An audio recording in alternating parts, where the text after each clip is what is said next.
On est complètement fasciné par la discussion qu'on a en écoutant Tears for Fears au 106.1 Énergie, discussion avec Alex Tagliani, qu'on accueille dans le monde. Hey! Bon matin! Bon matin, merci de m'avoir. Ben, content de t'avoir, de te rencontrer enfin, parce que là, on voyait ça, les travaux qui avançaient tranquillement au carrefour de l'Estrie pour ton nouveau centre d'amusement.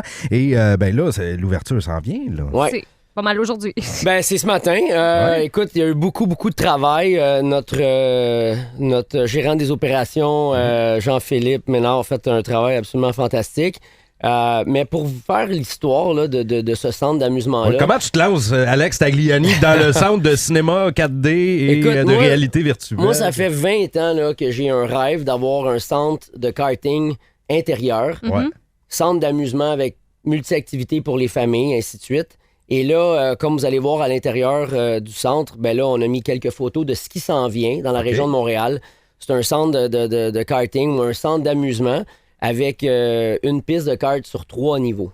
Oh, ouais. Non, Okay. c'est hallucinant. Là. Tu nous fais un Mario Kart dans la vraie vie, là. Oh, mais plus qu'un Mario Kart, avec des karts hyper avancés au niveau technologie, électrique, évidemment.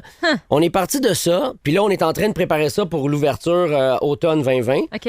Mais là, dans notre centre, évidemment, on a d'autres activités, right? Alors, on est partenaire avec le propriétaire du Carrefour de l'Estrie. Il y avait un local qui est venu disponible.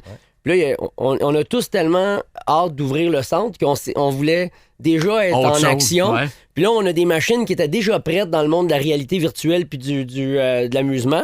Puis là, il fallait qu'on fasse de quoi. Là, tu me parles de réalité virtuelle. Là, pendant la tourne, on jasait de réalité virtuelle. Ça se fait pas nulle part ailleurs. Là. C'est un principe où on va pouvoir filer les surfaces là, de ce qu'on voit là, dans la réalité virtuelle. Puis là, c'est la première fois que dans un système de réalité virtuelle, quand tu fais le jeu, peu importe le jeu qu'on met, tu sens les murs que tu touches avec tes mains, donc tu as le feeling tactile que normalement tu n'as pas parce que tu es dans un espace vide, c'est juste les lunettes qui te montrent. C'est toi le héros, solide. Et puis là, je te dis, écoute, c'est à la fin du jeu, je veux pas donner tout d'avance, mais à la fin du jeu, faut que tu sautes, puis moi, j'ai pas sauté. Okay. Parce que j'avais vraiment l'impression que j'étais en haut d'un building.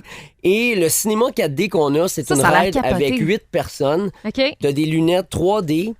Tu fais une ride comme dans un manège. Tu as des ventilateurs qui te donnent l'effet de vitesse, mais c'est interactif, fait que tu atteins des cibles. Il y a plusieurs films que tu peux participer. Écoute, j'ai déjà roulé à 400 km/h dans la vie, OK? Donc je suis pas un gars trop stressé. Mais il y a un jeu que ça s'appelle Gigamon, puis à un moment donné, t'arrives, tu te fais une drop, et je te dis, là, j'ai arrêté de tirer, je me suis attaché au banc. Aïe, Ça, je tombais, là. Venant d'un gars qui roule pour vrai à 400 km/h. Quand on a tout essayé ça, tous les partenaires, on a dit, wow! Parce que t'es pas en contrôle que tu sentais ça? T'es pas en contrôle, mais on est tellement bernés. Les gens, c'est immersif, on est tellement bernés rapidement.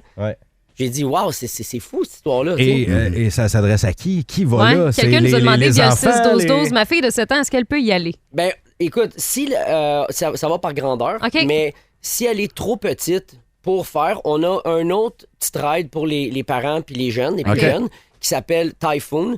C'est un peu la même chose que le cinéma 4D, mais tu es assis dans 2 places avec l'enfant.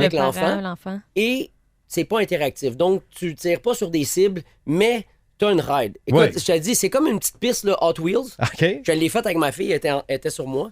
Ma fille, elle a 4 ans et demi. Et on dirait vraiment que t'es dans une ride, puis tu bouges pas.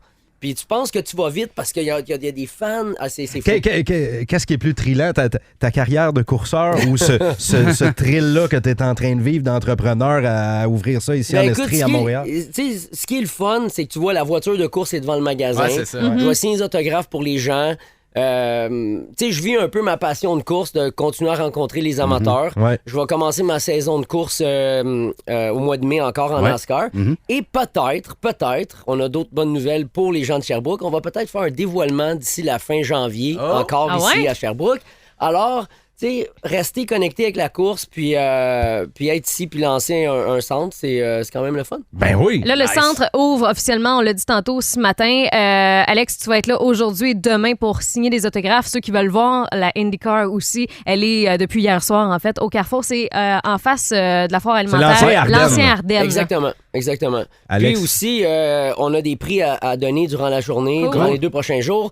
Donc, les gens qui vont faire le petit challenge, ils auront des casquettes, chandails, des lunettes à gagner. Un paquet de prix, le fun. Vraiment, Alex Tagliani, c'est donc bien un plaisir de t'avoir reçu dans le boost ce matin. Tu passes quand tu veux avec nous autres, puis on va vous souhaiter la meilleure des chances et ben du monde. Bon succès, la gang. Merci beaucoup, merci.